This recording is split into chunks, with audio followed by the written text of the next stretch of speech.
Hello बच्चों, कैसे हैं आप सब।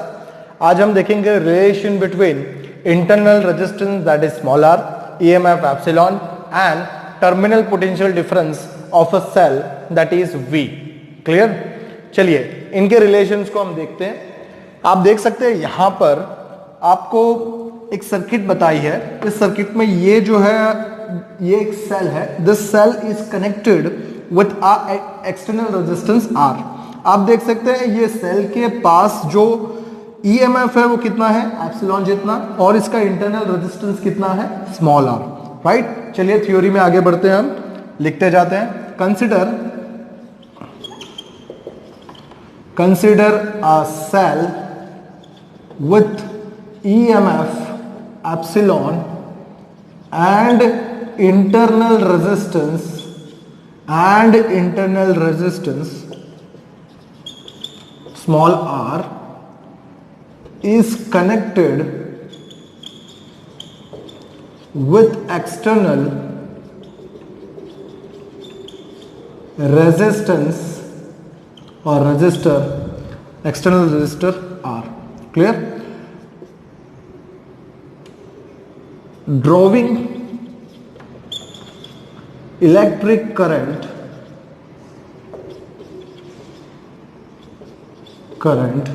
I from circuit। ठीक है, तो हमने ये लिख दिया है कि भाई सेल जो है वो जिसके पास ईएमएफ कितना है, एप्सिलॉन जितना है, और जिसके पास इंटरनल रेजिस्टेंस कितना है, are, is connected to external resistance R, आप देख सकते हैं, and current I is drawn from the circuit। Then आप क्या लिख सकते हैं, देखिए EMF epsilon is equal to क्या लिखेंगे, देखिए work done by carrying unit charge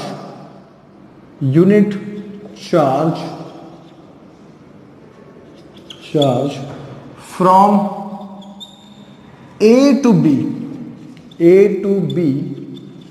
against external resistance R। Right. आप देख सकते हैं EMF एप्सिलॉन को मैंने क्या लिखा है, it is a work done carrying unit charge which is moving from A to B। तो आप ये एंड को A देख रहे हैं, यहां पर B देख रहे हैं। तो जब करंट यहां से फ्लो हो रहा है, मतलब चार्ज यहां से जा रहे हैं, right, which is against the external resistance R। Right. Plus क्या लिख सकते हैं, work done by carrying unit charge from B to A। Right. आप देख सकते हैं B to A, right, against internal resistance that is small r. आप देख सकते हैं ये दोनों का वर्क का एडिशन ही मुझे मिलेगा टोटल एप्सिलॉन, राइट, या टोटल ईएमएफ। राइट। तो सेकंड में मैंने क्या लिखा, work done by carrying unit charge from B to A, right, against the internal resistance small r. Clear. So आप इसे क्या लिखेंगे, देखिए वर्क डन मतलब ये क्या हुआ, ये तो आपके लिए पोटेंशियल हुआ। Therefore this is epsilon is equal to potential V from A to B plus potential V dash from B to A, right, which is of internal resistance. तब आप इसे अगर ओम्स लॉ अप्लाई करें तो ये क्या हो जाएगा, ये फॉर्म आपके लिए क्या बनेगा, this is epsilon is equal to, देखिए V की जगह आप क्या लिख सकते हैं, I इंटू कैपिटल R। देख सकते हैं आप पूरी सर्किट में करंट I कांस्टेंट है, राइट। तो आप V equal to IR form से V की जगह IR लिख सकते हैं, प्लस V डैश क्या होगा आपके लिए, देखिए यहां पर V डैश आपके लिए फॉर्म बनेगा which is I, current constant is I into small r dash, ये फॉर्म आपके लिए बनेगा। तो this is the EMF which is generated here. ये एक रिलेशन आपको यहां पर मिल रहा है, ठीक है। इसे हम दूसरी तरीके से भी लिख सकते हैं, मैं ऊपर दिखाता हूं आपको, यहां पे रब कर देता हूं, इसे पहले आप नोट डाउन कर लीजिएगा।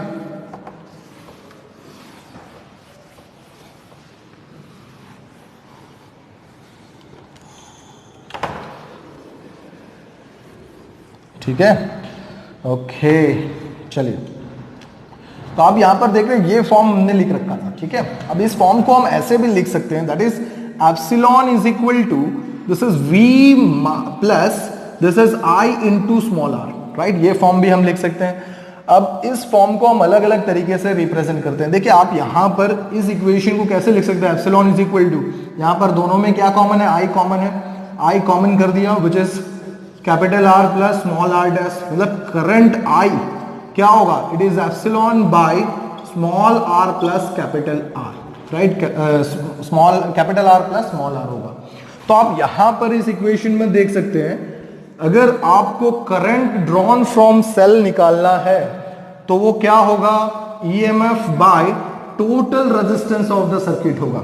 टोटल रेजिस्टेंस मतलब इंटरनल रेजिस्टेंस को आप सीधे सीरीज में ऐड कर देंगे to the external resistance, right.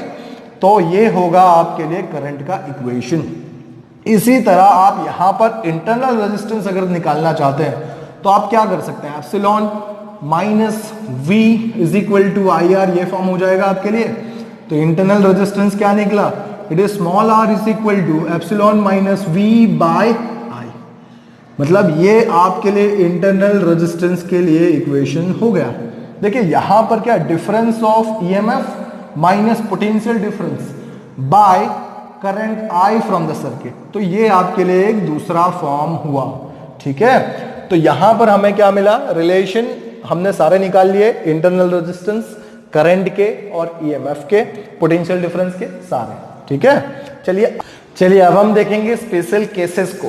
देखिए इसके स्पेशल केसेस क्या बनेंगे, स्पेशल केसेस क्या बनते हैं, देखिए यहां पर हम स्पेशल केसेस देखेंगे, स्पेशल केसेस, राइट। चलिए पहला केस देखते हैं।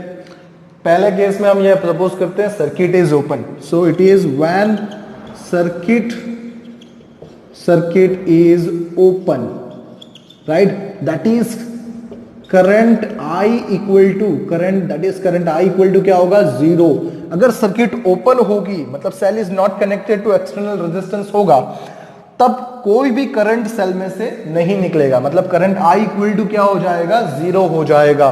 अगर करंट I इक्वल टू 0 होगा तो आप यहां पर रिलेशन में देख सकते हैं, इस इक्वेशन में आप देख सकते हैं that is epsilon is equal to क्या हो जाएगा, V हो जाएगा। मतलब आप यहां पर कह सकते हैं potential difference is equal to EMF of the cell हो जाएगा, right. This is only possible when circuit is open. यहां पर आप देख सकते हैं इस इक्वेशन में करंट की वैल्यू क्या हो जाएगी, 0 हो जाएगी, इस वजह से ये टर्म चली जाएगी, मतलब epsilon is equal to V form मिलेगा हमें, राइट।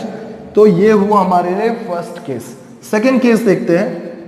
सेकेंड में when circuit is connected, when circuit is connected, right, that is I is drawn from circuit, right। so I का क्या कर रहे हैं, करंट I जो है वो सर्किट में से ड्रॉन कर रहे हैं। तो इस कंडीशन में क्या होगा, इस कंडीशन में V that is potential of the circuit is always less than epsilon होगा। ये बात आपको याद रखनी है, दैट इज टर्मिनल पोटेंशियल जो है वो हमेशा ईएमएफ ऑफ द सेल से कम रहेगा if current is drawn from the circuit. अगर सेल में से आप करंट निकाल रहे हैं, इसका मतलब ये होगा कि उस सेल का पोटेंशियल टर्मिनल वोल्टेज जो होगा वो हमेशा ईएमएफ ऑफ द सेल से कम रहेगा, मतलब V is always less than epsilon होगा when current I is drawn from the cell. Clear. तो यहां पर हमने ये रिलेशन देख लिए। चलिए अब हम बात करेंगे characteristic curve of a cell के, राइट। तो इसमें सबसे पहले कैरेक्टरिस्टिक जो हम देखेंगे वो देखेंगे एप्सिलॉन वर्सेस R, मतलब EMF epsilon versus external resistance R। तो ये कैरेक्टरिस्टिक में आप देखेंगे when cell is not connected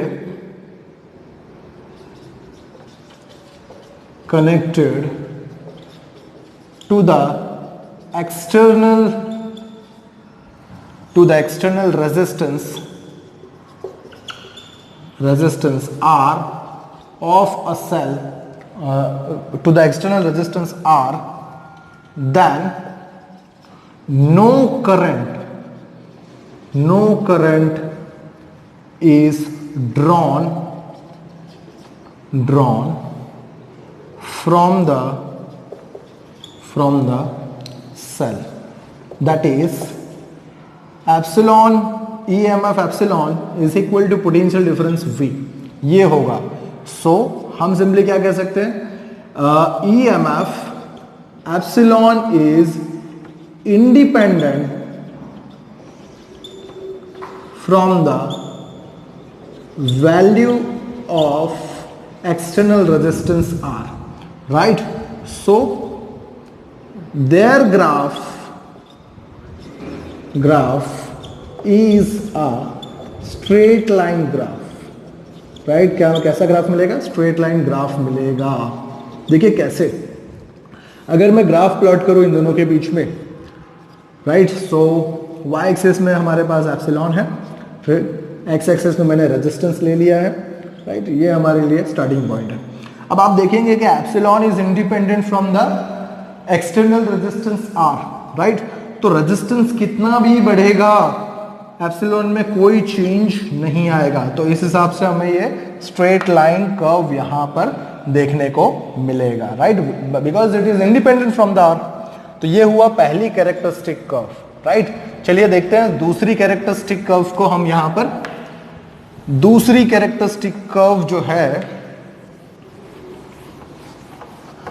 वो है that is between potential difference V और terminal potential V versus external resistance R, right? So इन दोनों के बीच में. तो देखिए when cell is connected to the external resistance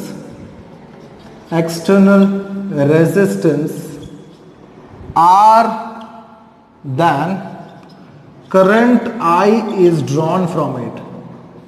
I is drawn from it, right? Current I तब उसमें से निकलेगा, राइट? तो आप क्या करेंगे, then terminal potential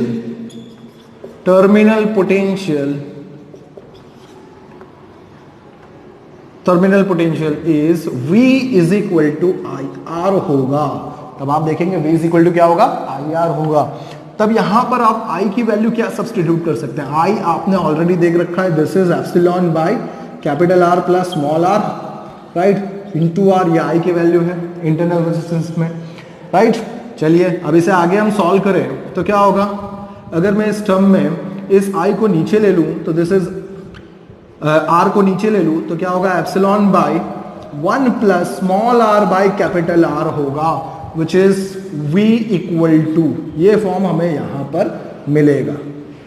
ठीक है, चलिए अब ग्राफ की बात करें तो ग्राफ क्या बनेगा. देखिए जब R टेंस टू 0 होगा तब पोटेंशियल V टेंस टू 0 ही होगा. देख सकते हैं आप यहां पर, जब अगर R 0 होगा तो यहां पर R 0 रखने पर ये पूरी टर्म 0 हो जाएगी. So V is equal to क्या आएगा, एप्सिलॉन आएगा. Sorry, V is equal to क्या होगा, V टेंस टू एप्सिलॉन होगा, राइट? ओके, जब R 0 होगा सो 1 बाई, नहीं सॉरी, यहाँ पे R 0 1 by 0 is infinity 1 by infinity 0 again, so ये 0 ही होगा, राइट? चलिए जब R टेंस टू 0 होगा तब टर्मिनल पोटेंशियल भी 0 होगा, राइट? इसी तरह जब R is equal to small r होगा तब V कितना होगा. देखिए R is equal to small r होने पर यहाँ स्मॉल r की वैल्यू हम रखेंगे, small r by small r 1 हो जाएगा, 1 प्लस 1 2, so V is equal to epsilon by 2. So that time V is equal to epsilon by 2 होगा. ठीक है, इसी तरह तीसरी वैल्यू की बात करें, अगर I आप इंफिनिटी लेंगे तो क्या होगा. I अगर इंफिनिटी R इंफिनिटी लेंगे तो क्या होगा, R इंफिनिटी लेने पर यहां पे 1 बाई इंफिनिटी, सो इंफिनिटी ये 0 हो जाएगा. दिस टर्म डिनोमिनेटर 0, तो ये पूरे टर्म इंफिनिटी बन जाएगी, मतलब V टेंस टू इंफिनिटी आएगा. ठीक है, तब अगर हम इसका ग्राफ प्लॉट करें तो आप ग्राफ प्लॉट करेंगे तो देखेंगे यहां पर मैं इसका ग्राफ बना रहा हूं. देखिए ये पोटेंशियल की एक्सिस है वाई एक्सिस, ये रेजिस्टेंस की एक्सिस है आर। ठीक है, अब आप देखेंगे इसका ग्राफ जो है वो कुछ इस हिसाब से आएगा। ये जो आपको वैल्यू मिलेगी यहां पर, मान लीजिए इस पॉइंट पर capital R is equal to small r है, तो ये जो पॉइंट होगा ये आपको कौन सी वैल्यू देगा, एप्सिलॉन बाई 2 की वैल्यू देगा। और जो आपको मैक्सिमम वैल्यू, इन्फिनाइट वैल्यू आप देख रहे हैं, इन्फिनाइट वैल्यू, तब यहां पर क्या होगा, ये जो है आपको एप्सिलॉन देगा। सॉरी, यहां पर ये क्या होगा, दिस इज एप्सिलॉन। कैसे, देखिए आर की वैल्यू इन्फिनिटी लेंगे तो ये इन्फिनिटी 1 बाई इन्फिनिटी 0 होता है, तो ये पूरी टर्म 0 हो जाएगी, इसलिए v इज इक्वल टू आपको क्या मिलेगा, एप्सिलॉन मिलेगा। तो यहां पर ये जो टर्म होगा ये क्या होगा, एप्सिलॉन होगा। तो ये हुआ इसका ग्राफ। क्लियर। चलिए अब हम थर्ड ग्राफ की बात करें, थर्ड ग्राफ की बात करते हैं।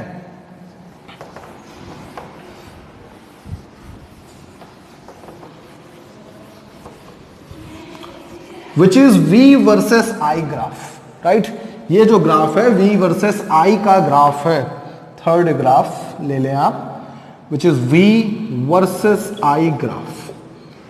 Right, okay. अब आप देखेंगे यहां पर v वर्सेस i ग्राफ में क्या है। राइट, आपको इक्वेशन पता है, आपने इक्वेशन लिखा था v is equal, epsilon is equal to v plus i into internal resistance small r। तब यहां पर आप v इज इक्वल टू क्या लिखेंगे, देखिए v is equal to, this is minus of I R, right, minus of I R plus epsilon, ऐसे लिखेंगे, ये आपके लिए इक्वेशन हो जाएगा। अब देखिए compare this equation with y is equal to m x plus c. अगर इससे कंपेयर करें तो क्या होगा, देखिए, then slope m is equal to क्या आ रहा है, माइनस आर आ रहा है, यानी यहां पे आपको स्लोप कैसा मिल रहा है, नेगेटिव मिल रहा है। तो आप देखेंगे, और ये जो इक्वेशन है ये आपके लिए स्ट्रेट लाइन का ग्राफ, तब ग्राफ जब बनाएंगे आपको तो ग्राफ कैसा मिलेगा, देखिए ग्राफ किस तरह से आपसे मिलेगा, तब आपको ग्राफ कुछ इस तरह का स्ट्रेट लाइन मिलेगा। राइट, नेगेटिव स्लोप वाला। ये पॉइंट को सपोज हम ए ले लेते हैं, ये पॉइंट हमारे लिए बी हो गया, और यहां पर मुझे करंट वोल्टेज मिलेगा, और ये मेरे लिए करंट की वैल्यू होगी आई यहां पर। राइट, तो हम यहां पे सिंपली क्या लिखेंगे, एट पॉइंट ए। देखिए आप पॉइंट ए पर देख सकते हैं क्या है आपके पास, at point A current I is equal to 0 है। देखिए करंट आई इक्वल टू 0 है, तो अगर इस इक्वेशन में करंट की वैल्यू 0 हो जाएगी, देन क्या होगा, v is equal to epsilon हो जाएगा, मतलब terminal potential is equal to EMF हो जाएगा। राइट, एंड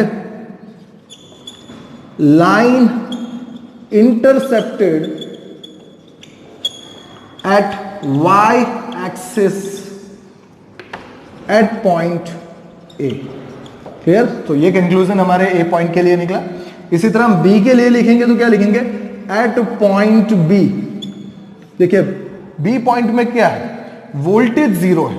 राइट, तो आप यहां पे लिखेंगे बी पॉइंट में वोल्टेज 0 है, तो वोल्टेज 0 होने की वजह से क्या होगा, epsilon is equal to I R हो जाएगा। ये जो आई है this is the current at B है।